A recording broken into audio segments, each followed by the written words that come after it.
Potrei scriverti tantissime parole, ma non saranno delle lettere messe assieme a farmi sentire di nuovo le tue labbra sulla mia guancia.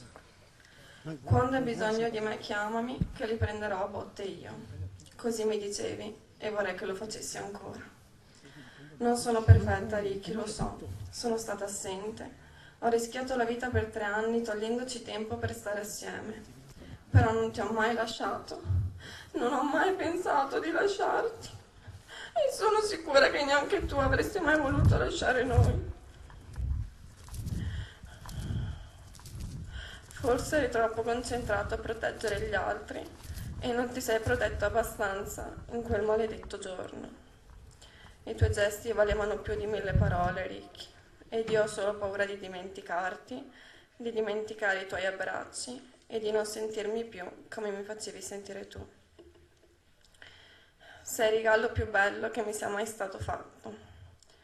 Tu mi hai vista nascere ed io ti ho visto morire. Ma le cose belle non si vivono, bensì si sentono. Quindi fatti sentire, Ricky. Prenditi il tuo tempo. Io ti aspetto e se non ci metterai troppo, ti aspetterò tutta la vita. Dimmi dove ed io mi farò trovare. E poi rimarrò lì per sempre, così se e quando vorrai potrai ritornare da me.